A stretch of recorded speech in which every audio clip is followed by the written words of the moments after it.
I'm not a conspiracy theorist, but it does strike me odd that Barack Obama was up so much in New Hampshire one day before, and that the exit polls, a lot of them say that people still voted for him as the winner. I'm not saying something was funny going on there, but it does bother me that a private company runs the polling machines, and that only they certainly seem to know what went on in that. And isn't it interesting that they changed their name from Diebold to, what is it, Precision Election Machinery or something? They changed it to KFC. Is that it? But what I'm glad about is that, in fact, this controversy has come up, and that they're going to go back and take a look, and it's going to elevate the whole voting machine issue in the minds of the American people again before the elections. You know, we have so much debate, and there's so much interest in this election, and there's so much debate, and there's so much mishigas, but it all comes to naught if we can't trust what the result is. And does that mean you ought to have voter ID? Well, that's a different issue. Right. What you're talking about is vote fraud. I mean, if you're talking about vote fraud, you can't capture the vote. It doesn't matter. Yeah. And if you don't know what the company's doing to create the machines that are captured, we did a series at HDNet where they're making these machines in the Philippines. And they're saying it doesn't meet quality control, and the guys in the Philippines that work for this company are saying it doesn't matter, ship them anyways. We need to make the sale. I'm just sort of curious, when you did it, did you find out if they actually tabulated the votes right?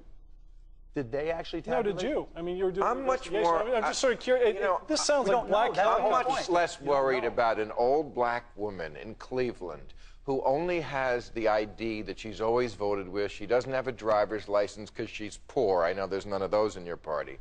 I don't think she's the one who's screwing up the elections. I'm much more worried about some single hacker. All it would take is one guy. You know, it's one person who could hack a computer. And we've had the studies that demonstrated, when there was the controversy in California with the congressional race, that in fact those machines were relatively easily hackable, and the machine company is the only one that sort of maintains the code. And I'm just saying, you know, in crime, they always ask cui bono, who profits? Who profits from the Hillary victory? They don't want to run against Obama. Your party does not want to run against him. They want to run against Hillary Clinton, and now they have a race with her in it. So Republicans are throwing the election to Hillary Clinton. Well, they've done that before. Your hair's on fire. This is totally wacko. I'm not saying it's true. This is completely whacked. Whoa, are you kidding me? They did it to Ed Muskie. Let's just say this: nobody knows, right? Because who's in charge of the company building the machines, and who's, you know, when we did a series, we've got responses from all these different election committees from all these different states wanting to know, because they don't have enough information to make a decision. There's no auditing capability that they feel comfortable with. Look, I'm with you. I think you ought to come up with an airtight election system where you minimize fraud. I want a paper ballot. I want something that can be. I think they should do it like in ancient Athens. But in ancient Athens, they used to have a white pebble and a black pebble. And it would work very well in this election.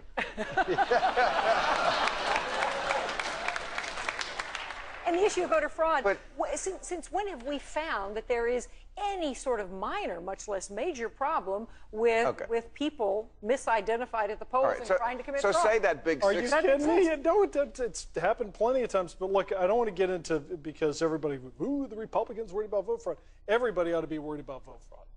But I also think at this point we're getting into a technological argument where none of us know what the hell we're talking about. I do. Yeah, I do. Well, no. I asked you the question. Do you have evidence that in fact there was mistabulation? Which you said we don't know. They don't know whether they were. We don't know. I just think it needs to be examined. I just wanted to raise the And I'm glad the issue's back. And let's assume that it wasn't that. Let's assume that there was a 16-point change. Okay, because Obama was up as much as 13 points in some polls that I read. Yeah. Okay. And that seems to be because, again, Hillary did have a crying moment the night before. Are we a serious people?